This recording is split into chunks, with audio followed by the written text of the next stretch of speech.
Good morning, everybody. Welcome to those of you in the room, those of you online. My name's David. I'm one of the pastors here. I am so excited to be kicking off this series called Chaos. Are you as excited as I am?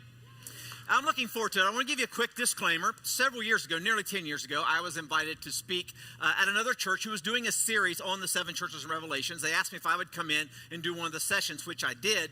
And I was so impressed with what was going on, I asked if I could have the outlines for the whole series. And then I found out that the series was kind of built from the teachings and the writings of a friend of mine by the name of Renee Schleffler in the book called The Seven. So I just want to say a quick thanks to Renee. I've drawn heavily from his material and contextualized it in a post-COVID, post-coronavirus world, and for what's going on here in Mesa and what's happening in the 21st century as we kick off 2023. But with that as a backdrop, I want to take your attention way back to World War II. I'm going to take you back to 1939 in London, England. World War II is happening, and the opposing forces are bombing London pretty heavily, pretty severely. And the people there in England are becoming demoralized and disenfranchised. They're struggling with it all. They're losing hope. Chaos is abounding. And there was a graphic artist who worked in one of the departments there in London who started putting together a poster that he actually went on to have 2.5 million copies of it printed, that he thought if we could post these in all the areas and the shops around London, that it would help bring morale back up here in London. And this was the poster. Keep calm and carry on. Now, is some of you familiar with that look and that saying? Well, you notice the British emblem, the crown. That's because it was designed in London by this graphic artist. They had 2.5 million of them printed. Problem was, the people in the hierarchy and the government and military didn't buy it. And they had nearly all of them just turned back into pulp. But this artist was thinking we should get this word out because in times of conflict, people don't want to keep calm. It was only after 9/11 here in the United States that people were looking for something to attach to start bringing hope back into the world and what we were anticipating might become a global incident, that they actually found one remaining copy in the basement archives in London, and they reintroduced it, the United States, after 9/11. And so all of a sudden now this whole keep calm and carry on thing started taking on a life of its own. For instance, some of you may recognize this one. Brian, go to the next one. Keep calm and eat chocolate. Some of you and this is actually very, very appropriate in the 21st century because of all the stuff you're seeing going on in cinema and Netflix and different movies, see something like this. It says, stay alive and avoid zombies. Now, ladies, you're not left out of all of this. We have one just for you. It looks like this. Keep calm and buy shoes.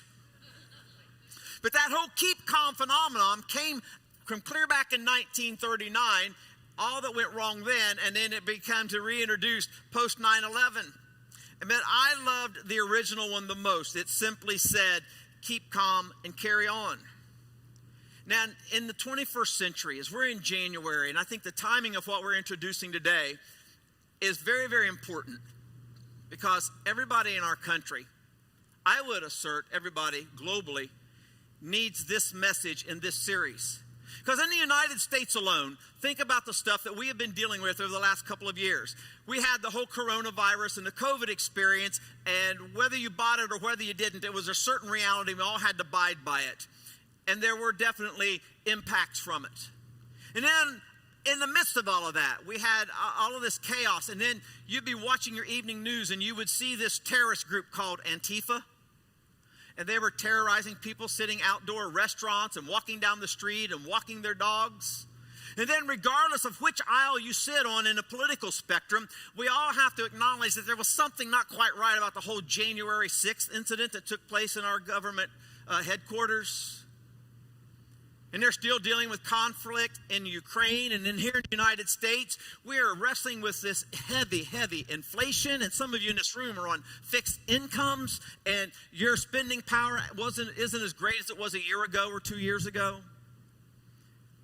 And looking what's going on globally, you're dealing with financial turmoil and wars and rumors of wars and earthquakes and hurricanes. And then you've got all these people who have all their own approaches to end of times prophecies and books and Christian TV. And then over in the Middle East, they're still dealing with their own issues. It's just a tough time.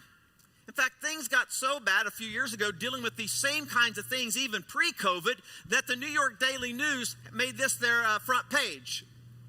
Buy this paper if it's the last thing you do. Because why? Hey, we buy into the doom and the gloom and the despair, and we give in to the despondency, all of that. Then here's a pastor. Here's what I want you to understand. I'm troubled by what I see in Christians. I'm troubled with this doomsday mentality of hopelessness and despair and pessimism. Because when you give in to hopelessness and despair and pessimism, it creates within you this spirit of discouragement, which leads to sin, because you begin to invest yourself and involve yourself in risky behaviors. And so we are going to spend, after today, another 7 weeks doing a deep dive in the book of Revelation. Did you know why? You are going to discover that Revelations is actually a book of hope. Are you with me in this? We're going to discover all the hope about how to live in the midst of this chaos. As Davey said, how do we live with hope in a chaotic world?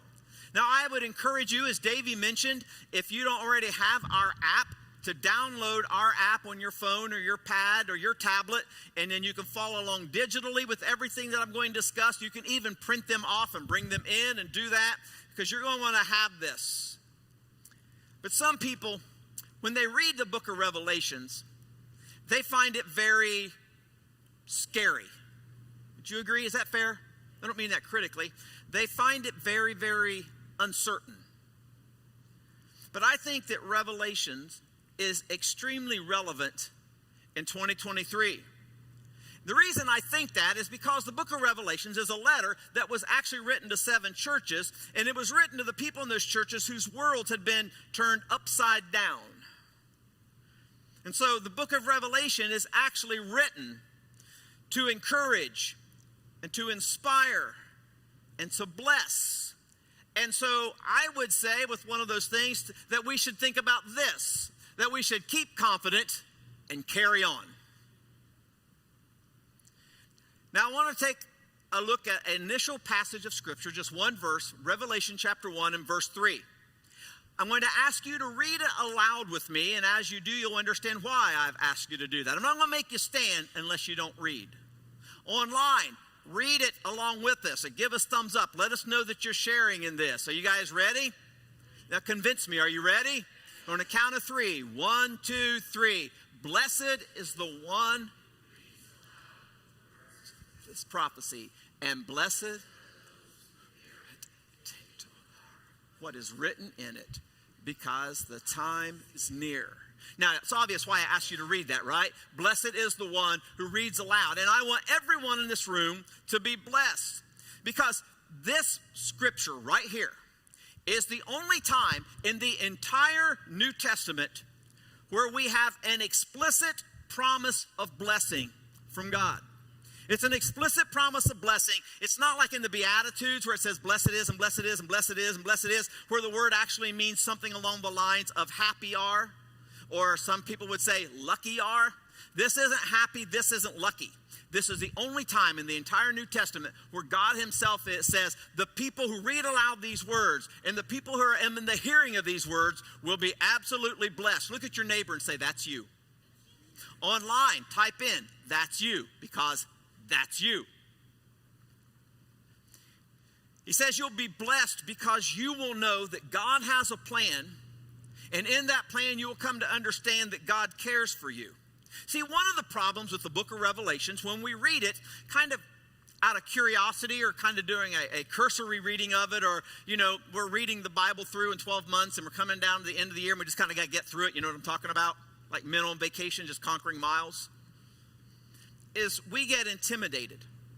We get intimidated by this book because we find it hard to understand, and there are lots of symbols, and it's just intimidating. So what we do, we avoid it. Or we have a second response. We become infatuated with it. Have you guys noticed, especially some of you who are a little bit older, have you noticed the infatuation that's been going on in the younger generations with that old series that some of you grew up watching called Star Trek? In fact, there is a name for people who get fully caught up in Star Trek. Anybody know what it is? Good night. There's some Trekkies in here. We got any Trekkies online? Well, you know, this isn't quite as popular, but there is, in the same kind of way, some people who live on the prophetic side of the Christian world who get all caught up in the book of Revelations, and they're called Revies. Did you know that? So in this series, our goal is to move beyond being intimidated and to move beyond being infatuated so that we become inspired. And today, this whole conversation is an orientation so that the book of Revelation can inspire you, it can come alive in you, and that your hope will begin to escalate and you won't be able to wait until we get to the next church the next week. So if you had those notes from our app, we ask you to take a look at them, or you can write them down on your own pads. We're going to start kind of like my friend Renee Scheffler said, that back when he was in journalism, there are always 6 clarifying questions that journalists are taught to look at things through when they're investigating it. And Renee actually covers those. So what are the 6 clarifying questions we're going to look at here this morning? We're going to start with who. Who wrote the book of Revelation? Well, the guy who wrote it was known as the Apostle John. Now, John was the youngest of Jesus' initial 12 disciples. He was one of the ones who kind of tried to follow Jesus, and as he was going through the Passion Week and all of that stuff, he and his family were very, very close friends of Jesus. John describes himself in a sense as one of Jesus' very best friends. And at this time in life, he is the last surviving disciple. All the rest of them have already lost their lives because of their faith. Now, John's not just a surviving disciple, but John has become an enemy of the state, if you will. That'd make a great movie title. Enemy of the state, the Apostle John. But John's become an enemy of the state, not because he was selling crack, not because he had robbed a bank, but because of his faith. So that's who wrote this. It's John. He's roughly like 90 years old at this stage. Now, where was John when he wrote this? John was on an island called Patmos. Now, the island of Patmos is there over in that region of the world. It sits us a little bit off the coast where there's some impossible channels type things that make it very difficult in the Aegean Sea. Now, when we think of an island and we think of waterfront property, we think very expensive homes get built on beachfront property, right? Very expensive vacations. If you're going to go to Tahiti, you're going to go to Hawaii, or you're going to go down to some of those beaches in Florida, or you're going to go to those beautiful settings that you see on Instagram but can't get to in Thailand. And we think of Club Med kind of stuff. Next slide, Brian. There you go. That's what we think of when we think of islands, right? Is that fair?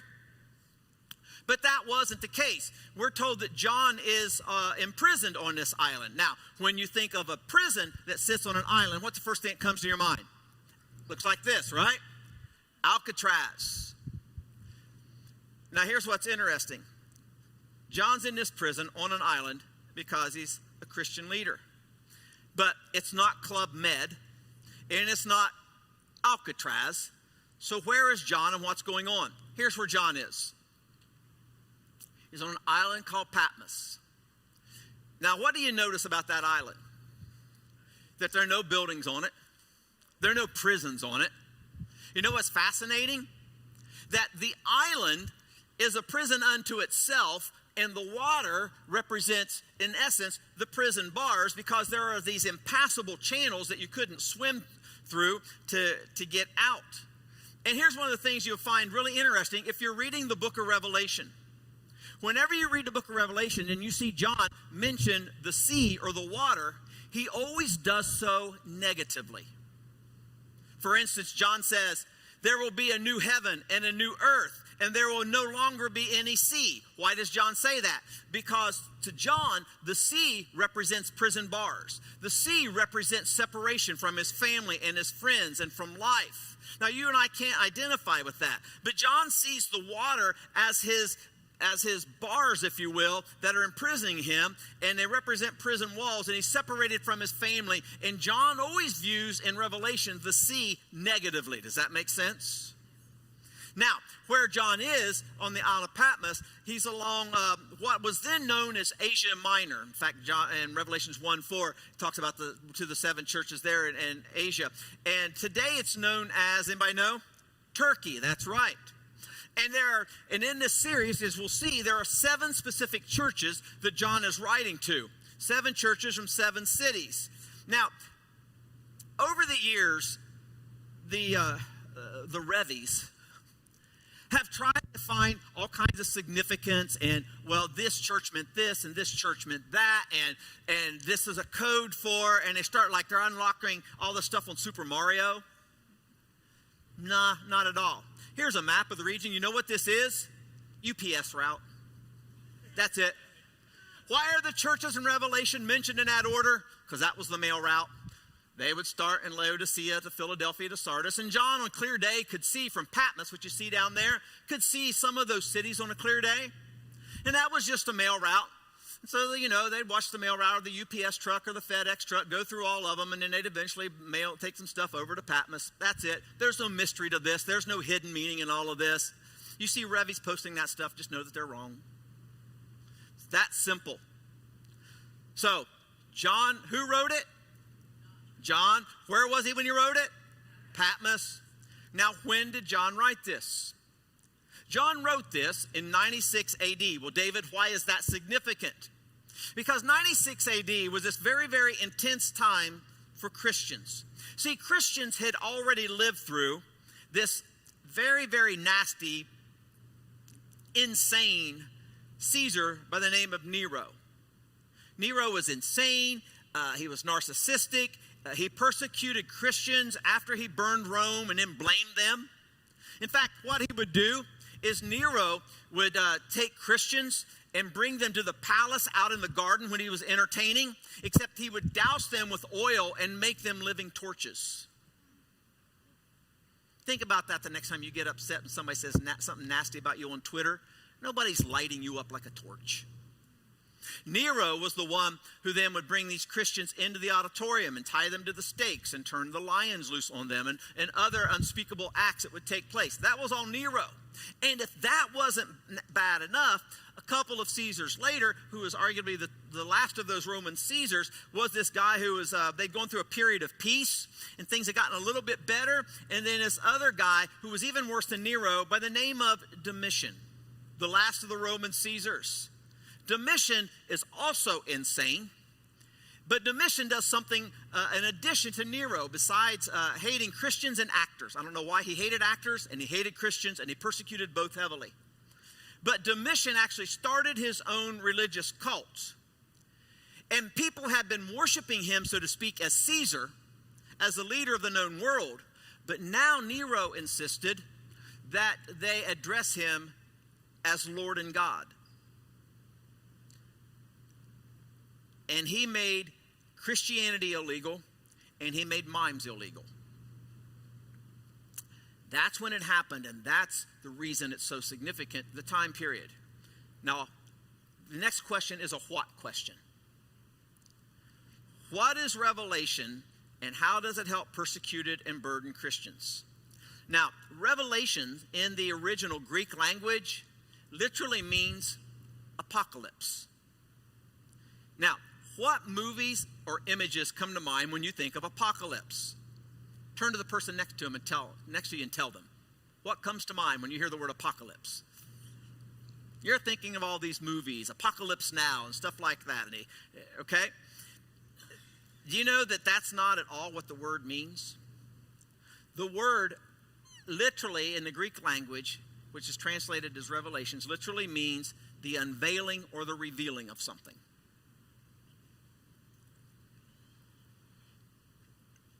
Now, here's what I want you to understand. If you can grasp that very fundamental understanding, it can change your understanding of the entire book. This book is the unveiling or the revealing of something very, very important. So what is Revelation revealing? Well, here's what I want you to understand right off the bat. Revelations is not a horror story about Armageddon. Revelation is a hope story about heaven. Revelation is not a horror story about Armageddon. It is a hope story about heaven. Somebody ought to tweet that. That's pretty good stuff. And what Revelations does is it unveils this unseen, this cosmic conflict that's going on between the forces of good and the forces of evil. Now, here's why that's really, really key. Because you and I are a part of that battle even today. Now, for me, that's pretty motivating. That my life and everything I do and everything I say is a part of the ongoing battle between good and evil. And here's the cool thing. For us as a church, every time Connect Church unleashes compassion, every time Connect Church impacts the 85205, every time you go and do an unseen deed, a good deed to your neighbor or to a coworker or to a family member, you are part of winning that battle of good versus evil. Every time you resist temptation and you win a skirmish in the battle of good against evil, every time you contribute to God or you contribute to good, you are helping win the battle of the unseen cosmic forces of spiritual war, and God wins. That's exciting stuff, wouldn't you agree? You're helping win the battle. A little bit ago, I referred to World War II. A few years ago, on the 50th anniversary of the battle that we know as storming the beach of Normandy, some journalists went to some of the men who were still living, who had survived the war and everything, and they asked them, what was it like when you were on that beach trying to take the beachhead? And the guys all essentially described the same thing, that we're on the beach and we're just getting shredded by the enemy forces that are up on the cliffs, and they're taking us out, and a lot of my buddies died, and I'm surprised I lived, and every once in a while we'd get to move a couple of feet, but we were convinced that we were all going to die and we were losing. That's what the soldiers on the beach told this documentary crew. Then they went to some of the pilots who had flown planes over that scene and eventually were dropping bombs. And about what did you see and what was it like for you at the 10,000 foot level as you saw what was going on? And the pilot said, it was amazing. We saw that there were casualties happening, but we saw all the advancements, and we knew in a nanosecond, our first flyover, we were going to win. Folks, in the same kind of way, the book of Revelation says that while you and I are in the trenches of life and we can't always see what's going on, God has an aerial view and God wins. That's what's going on in the book of Revelation. The symbolic language letting us know, which leads us to the how question. How is it that Revelations is written? And it's because it is symbolic language. We have struggles. And sometimes, have you ever wondered, if you've read the book or tried to do a Bible study in the book, how come God just doesn't come out and say, hey, God wins and here's how? Right? Wouldn't it have been a lot simpler? God wins, the end. Why is this book always talking about horns and symbols and stars and lampstands? Very legitimate questions, great questions. Now, all of these symbols that are listed in this book that we struggle with were perfectly clear to the book's original readers. Remember, they were written to those 7 churches that we looked at? In fact, my opinion, they are proof that technology existed way back then, centuries ahead of anything coming out of Silicon Valley. Think of those lampstands and those stars and those horns as the original emojis. Now, you laugh, but think. I'm going to show you a cartoon. Hey, Brian, pop that cartoon up for me, would you?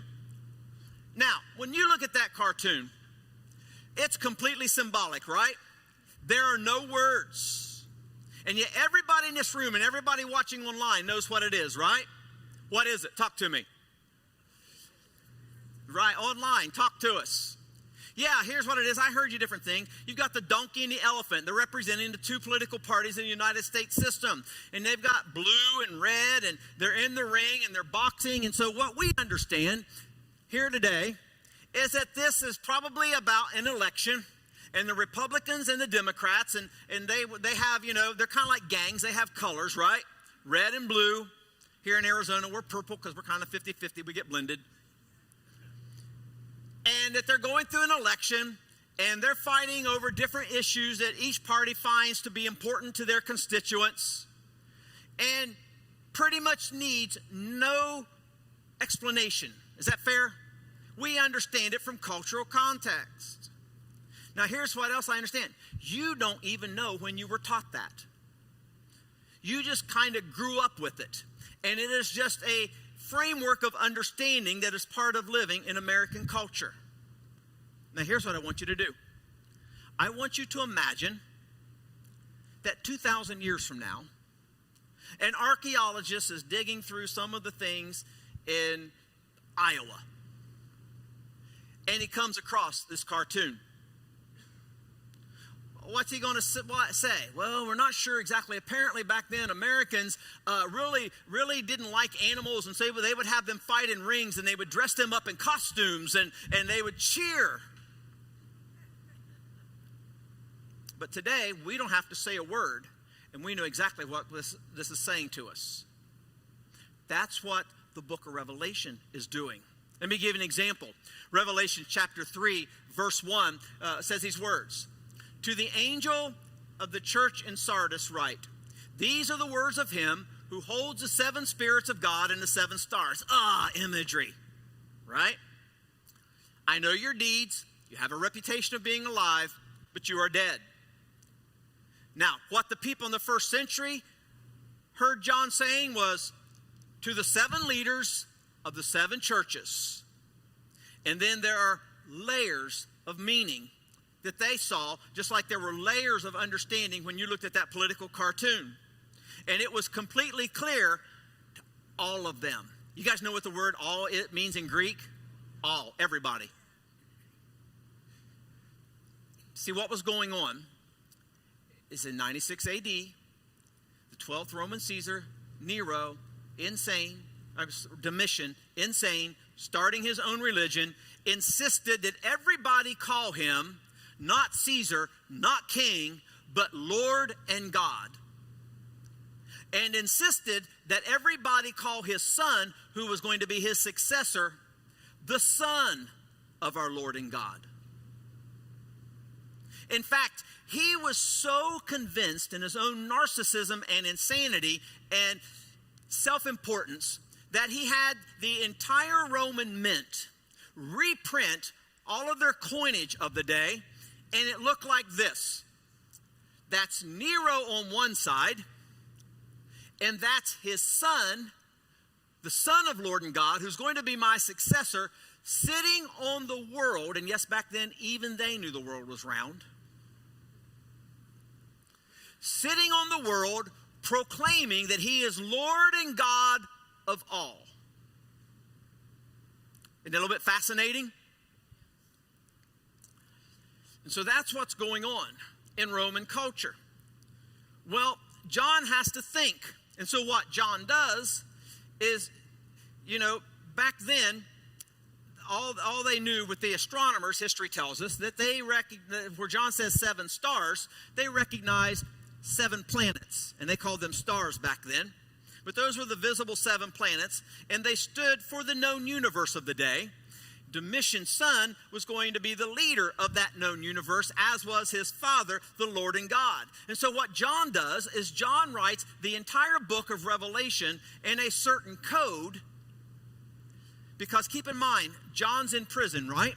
And if John had just come out confrontationally and written, no, you're calling yourself Lord and God, but there's only one who is Lord, only one who is God, only one who is Son, and he was my best friend, and he was crucified, then what would have happened? John's in prison. They'd have just killed him because of his faith. And if they'd have killed him, we wouldn't have the book of Revelations today.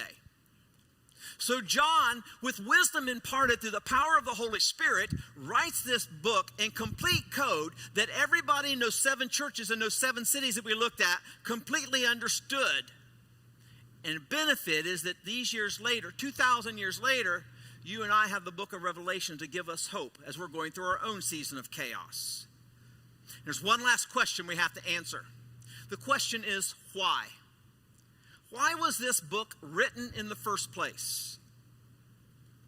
Well, we live here in Arizona. And in Arizona, many of you are probably familiar with Flagstaff, right? Some of you maybe even go up there to go skiing, or in the summer you go up there to get away from our extreme temperatures here.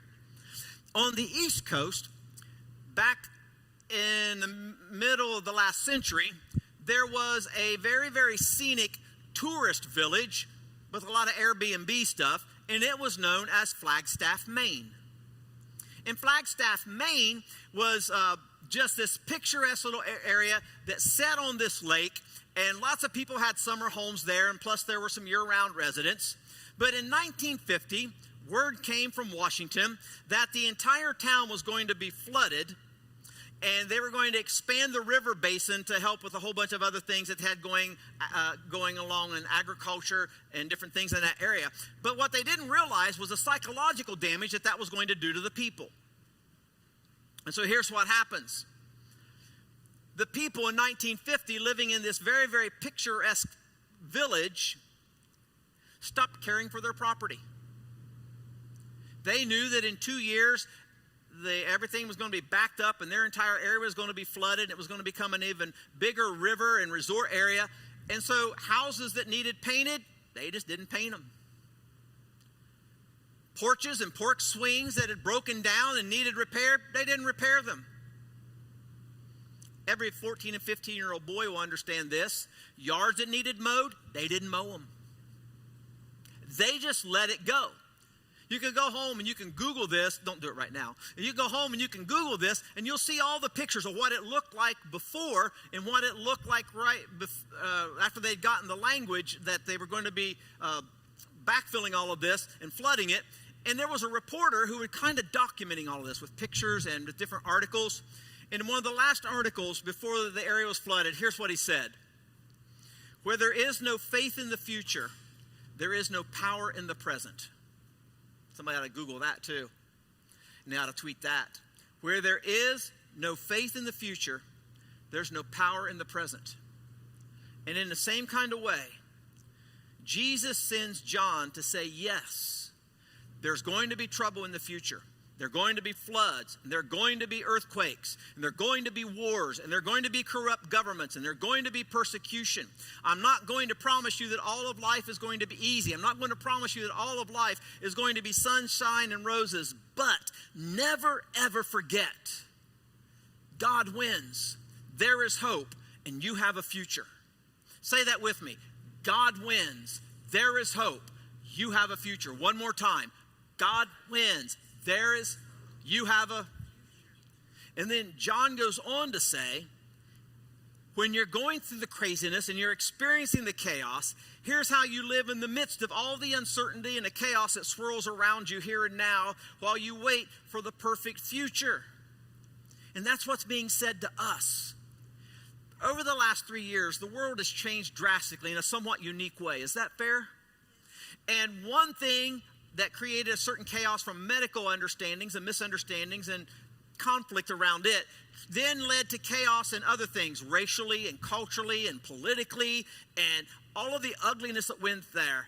And even to this day, bordering on 3 years after the world shut down, we're still dealing with the fallout and the understandings and misunderstandings and the social norms that are trying to find their footing in all of this. And it's just kind of chaotic. And if that's how you feel, I'm going to share with you right now 3 things from Revelation if your life feels tough or chaotic or difficult in these days. Here's what Revelation teaches us. Number 1, stay centered. Stay centered. Stay centered on the face of Jesus. John multiple times calls the people that he writes to in his letters beloved. Some of you recognize the name Viktor Frankl. Wrote the very, very popular book, Man's Search for Meaning. Well, Viktor Frankl, back to World War II, was caught up in a concentration camp. And these guys lived nearly naked. They were emaciated. They were underfed. And then they would make them in the cold weather just do these long walks from one camp to the other and sometimes back, not for any particular reason, just to make them suffer. And on one of these walks, another soldier just kind of said in passing, "Man, I'm really glad our wives can't see us now." And for whatever reason, that stuck in Viktor Frankl's mind. And Viktor Frankl says in his book that the thing that got him through those horrible times in those periods where he was in the concentration camp was he kept focusing on the imagery of his wife and the hope that he would see her someday. He said, and then it didn't take long as he began to ruminate on that the understanding of the hope that he would see his wife came from a sense of love and the hope that comes out of love. And it caused him for the first time in his life to think about Jesus. And when he started moving beyond just fixating on his wife and started fixating on Jesus, he found himself to feel centered. And he came to saving faith in Jesus Christ because of that kind of experience. And here's what Viktor Frankl said led him to faith. "I understand how a man with nothing left may still know bliss in the contemplation of his beloved." That's what he thought about his wife. And then John, in his letters and in Revelation, calling the people he's writing to beloved, began to resonate with what love really is. And that led Viktor Frankl to faith. Frankl goes on to say that here's how you live in the midst of all this craziness. And then in Revelation chapter 1, beginning at verse number 10, we begin to get a sense of those kinds of things. So Revelation 1:10, it says, "On the Lord's day, I was in the Spirit." Now let's pause right there. When we're reading this book, sometimes, again, we just kind of read and we don't let things to be absorbed within us. So on that very first phrase, "on the Lord's day," what's considered the Lord's day? Sunday, correct? That's what differentiated this new movement known as what we call Christians versus what was going on in Judaism. And so on the Lord's day, so in other words, it was a Sunday. And John says, in essence, I was worshiping God on a Sunday when God descended upon me. You still with me? And so here's why that's so crucial. If it was so important for John to be worshiping God, and in his worship of God, he had an unexpected experience with God where God literally came down and enveloped him with his Spirit on the Lord's day in worship. Y'all ready for this? Don't you think that in the 21st century, while we're going through our own chaos, it is not equally important for us to be together on the Lord's day, worshiping Him, that His Spirit might descend upon us and do something unexpected in our lives? Is it possible that we have gotten so used, I can't speak to the entire church, I'll just ask this church. Is it possible we have gotten so used to Sunday worship, we've gotten so used to grabbing our coffee and getting in our seat and enjoying the music that we don't expect the Spirit of God to do something unique in the midst of us that changes us and maybe changes the future? For those of you who worship online, and some of you have to, I get it. There is something about being together with other people on the Lord's day, expecting the Spirit of God to move in upon us and do something unexpected, nearly miraculous, that not only affects us in this moment, but possibly affects our entire community and affects our entire future. On the Lord's day, I was in the Spirit. And because I was in the Spirit, then I began to hear everything God was saying. Go on the next one for me, Brian. The Spirit said, write on a scroll what you see and send it to the 7 churches, to Ephesus, Smyrna, Pergamum, Thyatira, Sardis, Philadelphia, and Laodicea. Keep going. And I turned around to see the voice that was speaking to me, and when I turned, I saw 7 golden lampstands, emojis, okay? And then here we go. And among the lampstands was someone like a son of man, dressed in a robe, reaching down. Now let me pause. Verse 13, Son of Man. Who's he talking about? Are you also aware that in the book of Daniel, when Daniel is talking about the Messiah, he also identifies him as the Son of Man? As a matter of fact, and then he says, you see about robe and a golden sash and all that stuff? Well, if you go back into Exodus chapter 28, those were the high priestly garments. So John is saying, I am in the Spirit and I am enraptured, and there I am having this perfect vision of Jesus himself dressed in what they would acknowledge as the royal priestly garments, and I'm having a personal encounter with him. And in verse 14, he continues, and he says, the hair on his head was white like wool. And some of you in this room are there. No, that's good news. What is John saying to his audience? That means that this man was not just some fly-by-night and I'm having a hallucination, that this was a guy of real wisdom.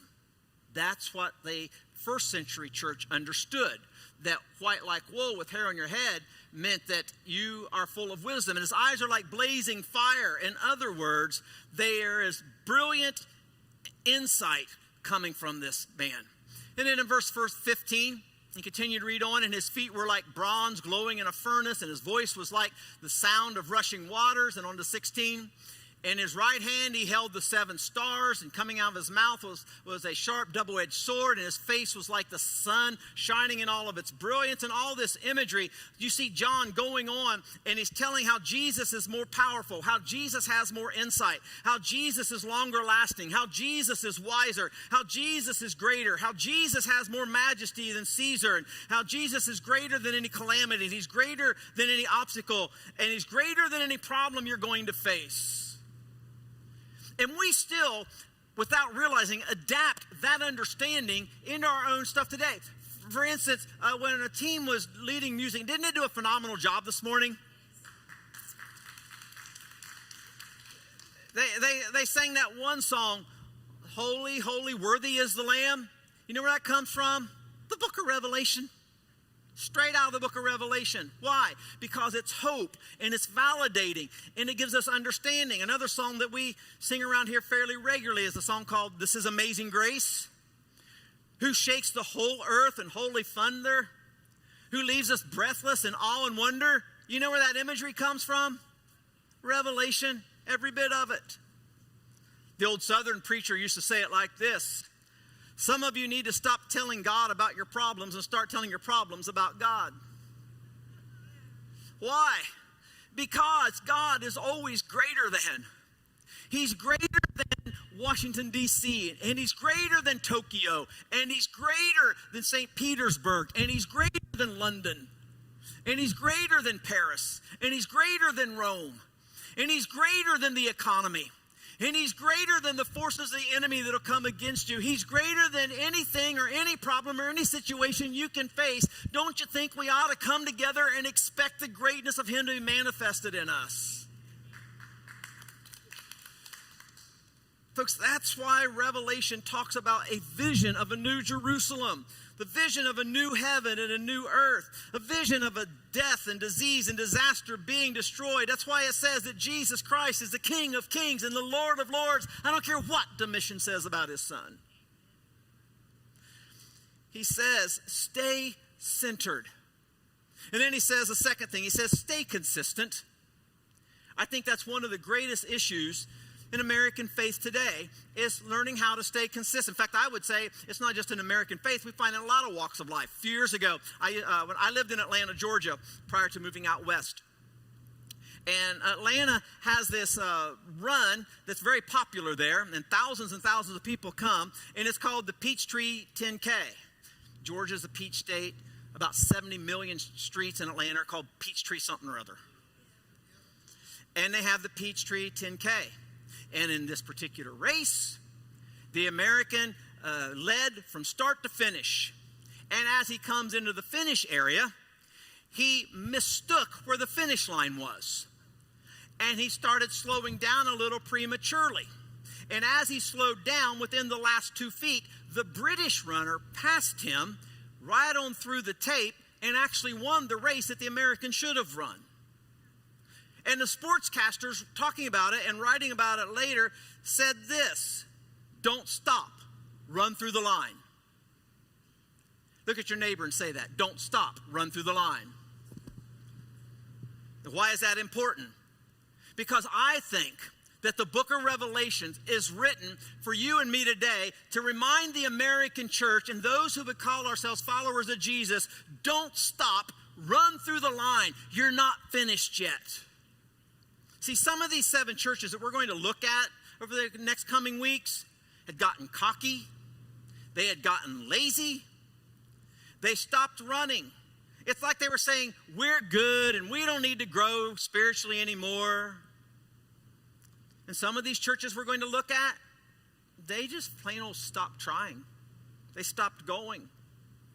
They stopped and they began to feel demoralized and discouraged. And the people in those churches felt discouraged. And it's possible that some of us in this room and some of you watching online are feeling discouraged today. Maybe even borderline demoralized. John speaks specifically into that understanding. In Revelation chapter 2, here's what John says.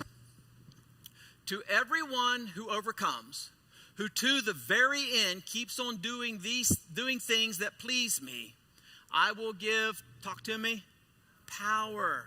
By the way, every credible 12-step program uses some iteration of this statement, and pretty much every step within that actually comes out of the Bible, a good bit of it out of Revelations.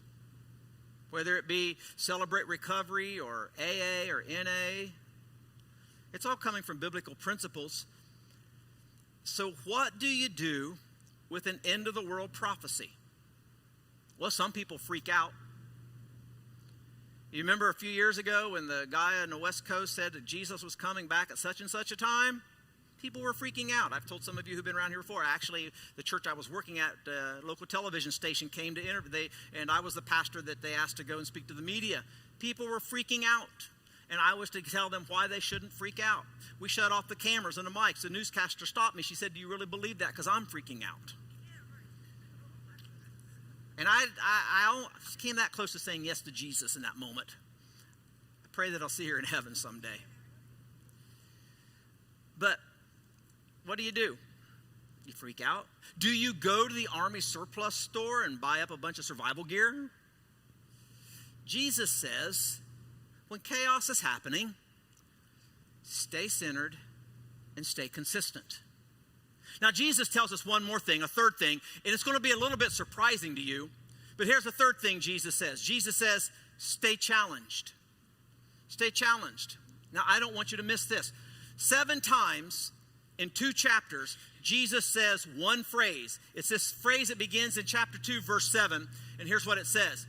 To the one who has an ear, let him hear what the Spirit says to the churches. 7 times in 2 chapters. To the one who has an ear, let him hear. To the one who has an ear, let him hear. See, sometimes we give up. This is for all Christians today. And we look at our church and we think, well, you know, we're more messed up than the church down the street, so I'm just going to go to the church down the street. Or somebody at the church down the street says, our church is all messed up. I'm going to go to that new church over there in Silver Star Mall. Just stay consistent. Accept the challenge. God is with you. In fact, I would say every day in this series, when you open your Bible, pray that God would give you an open mind and a soft heart. Because here's what I want you to understand. This series is going to be both comforting and disturbing because it's going to come from the words of Jesus. Here's an example of that. Revelation chapter 3. Those whom I love, that's good news, right? Jesus loves us. Then you get the disturbing news. What does he do? I rebuke and discipline. So be earnest and repentant. Here's another one, very similar to that. Chapter 2. Change your mind and attitude, or else I will come to you suddenly and fight against them with the sword of my mouth. That's reassuring. So here's the deal. If you are open to change, I'm talking about spiritual transformation, you will be changed. God says, I love you, and I will take you through a process of change. Not all of it's going to be completely comfortable, but you stick with me, you stay centered, you stay focused, you accept the challenge, and I'll get you there. But if you're not open to spiritual formation and change, for the next 7 weeks, go to another church. Watch another church. You're just not going to get anywhere. Now, here's the bottom line. Revelations is a book drenched in emotion that captures your imagination. A few years ago, Sergeant Mike Clark had been deployed. He had been overseas for a while, and he'd let it known to his family that was going to be coming home. And his daughter, Carly, was very excited. She knew Dad was coming home, but she didn't know when Dad was coming home. Grab your tissues and watch this.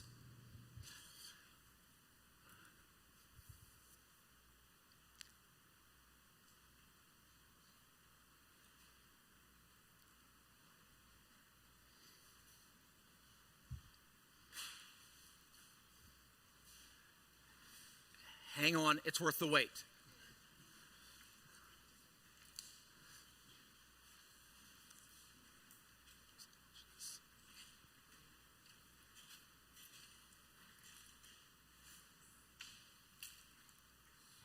For 11-year-old Carly, the softball field is more than just a place to play. It's become a place of solace, something to fill the void while her dad, Sergeant Mike Clark, has been deployed. For 9 months, Sergeant Clark has been overseas, serving our country in Iraq and Kuwait.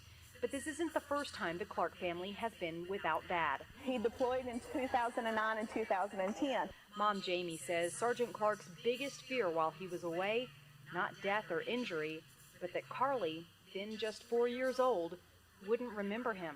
When he come home for leave, that fear set into reality. He went to her school, tried to surprise her, and she just looked at him like he was a stranger. It broke his heart. This time, though, Carly knew her dad was coming home, just not exactly when. He was supposed to come in on the 17th, and then it got bumped back till the 20th, and then it got bumped back till today, and she's like, he's never coming home. But he was, and much sooner than she thought. Where's she at? Field 8.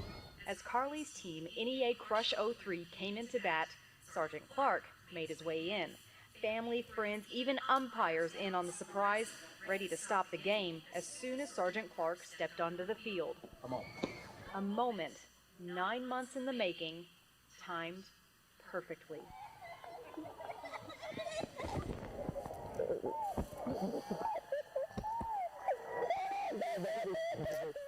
Not a dry eye in the stands as father and daughter were reunited again. Did you catch the line? Perfectly timed. 9 months in the making. Now, can you imagine something that God himself has been planning for 2,000 years? Perfectly timed to reunite you and me with him. And the call for us is that we will embrace the embrace. When we see the King of Kings and the Lord of Lords, when we see the Lamb who was worthy and was slain for the sins of the world returning, that we might live with him forever. And the message of Revelations, and the message that you're going to hear every week, 7 weeks from now, is this: keep confident, carry on, and know that God wins. Would you stand and sing with us?